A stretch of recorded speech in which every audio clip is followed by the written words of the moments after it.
Bonsoir à tous et bienvenue sur la chaîne des oiseaux de nuit. Si vous ne trouvez pas le sommeil et que la curiosité s'empare de vous, voici une petite vidéo qui pourrait vous plaire. Pour suivre les prochaines vidéos, n'oubliez pas de vous abonner et de laisser un petit pouce bleu. Ces quelques rares photos sont des clichés que vous n'avez sûrement jamais vus. Laissez-nous vos commentaires et dites-nous ce que vous en pensez. Photo numéro 1, les soldats allemands. Cette photo de 1945 du musée du mémorial de l'Holocauste des États-Unis montre des visages de prisonniers de guerre allemands capturés par les Américains, regardant un film sur un camp de concentration. On peut voir leurs visages et leurs réactions devant les atrocités commises dans les camps de concentration. La prise de conscience pour certains semble difficile et d'autres cachent même leur regard. Un bien triste spectacle. Photo numéro 2, la statue de la liberté en construction. Saviez-vous que la très célèbre statue de la liberté fut assemblée en France dans le 17e arrondissement de Paris ? C'est là qu'en 1884 furent montées les 300 pièces de cuivre de la statue de la liberté, imaginée par Bartholdi dès 1876. L'ossature, créée par les établissements Eiffel, fut conçue dans la logique d'une pile de pont. La tête, terminée en 1878, fut présentée lors de l'exposition universelle de Paris. Les habitants du quartier s'habituèrent vite à ce monument de 46 mètres surplombant les immeubles. La liberté éclairant le monde fut offerte par la France aux États-Unis le 4 juillet 1884, jour du centenaire de l'indépendance, puis inaugurée à New York en 1886. 3 ans plus tard, une réplique à moindre échelle fut placée dans le 15e arrondissement sur l'île des Cygnes. À l'origine orientée vers la Tour Eiffel, elle tournait le dos aux États-Unis.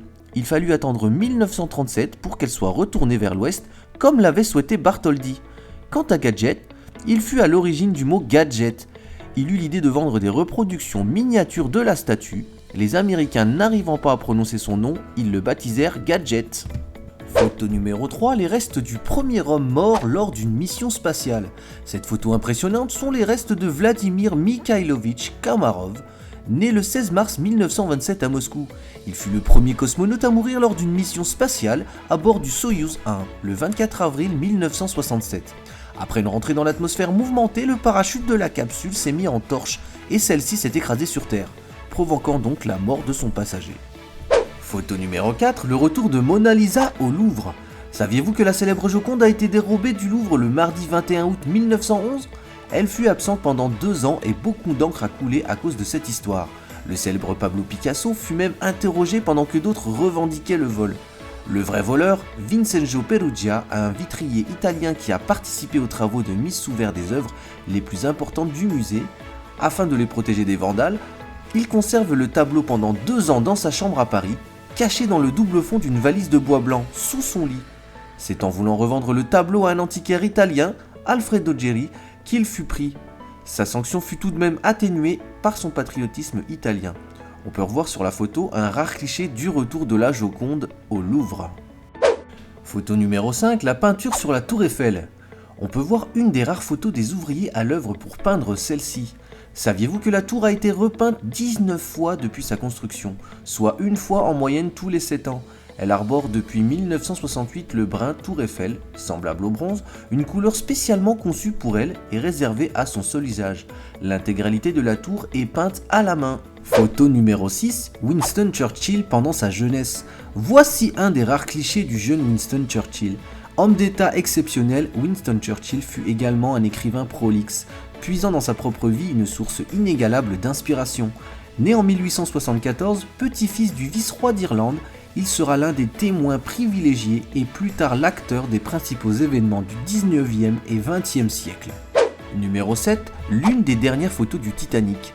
C'était le plus grand bateau du monde, le RMS Titanic, paquebot transatlantique britannique, surnommé l'insubmersible, a fait naufrage le 15 avril 1912 après avoir percuté un iceberg lors de son voyage vers New York, emportant avec lui 1500 personnes. Aujourd'hui, son épave qui sommeille depuis à 3810 mètres de profondeur risque de disparaître rongée par les bactéries sous-marines. L'histoire du Titanic a été popularisée en 1998 par le blockbuster réalisé par James Cameron, mettant en scène Kate Winslet et Leonardo DiCaprio. Le film a généré plus de 2 milliards de recettes dans le monde et détient le record d'entrée au box-office français, avec plus de 20 millions de spectateurs. Photo numéro 8, Coca-Cola arrive en France. La boisson Coca-Cola est arrivée pour la première fois en France au printemps 1919, importée à Bordeaux par Georges Delcroix, un officier français. Ensuite, les bouteilles de Coca-Cola sont apparues, officiellement dans les cafés en 1933, et notamment au Café Tabac de l'Europe près de la gare Saint-Lazare à Paris. Mais après la guerre en 1950, la marque a décidé de se relancer avec une nouvelle campagne de communication basée sur le slogan « Buvez frais », permis par la prolifération des réfrigérateurs. On peut voir sur la photo les yeux des clients qui découvrent pour la première fois cette boisson et le logo Coca-Cola qui n'a pas pris une ride. Photo numéro 9, la dernière photo de Vladimir Lénine. Il venait de subir 3 attaques cardiaques consécutives et était complètement muet à ce moment-là. Cette photo a été cachée durant de nombreuses années car il ne fallait pas montrer au peuple de l'URSS que leur chef était très malade. Le 21 janvier 1924 à 18h50, Lénine rendait son dernier soupir.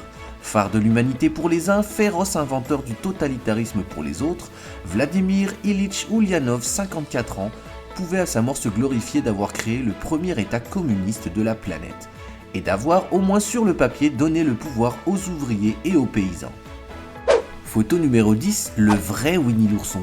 Tous les enfants adorent Winnie l'ourson. Cet ours a été créé en 1925 par Alan Alexander Milne. Il est rapidement devenu un personnage célèbre de la littérature pour enfants.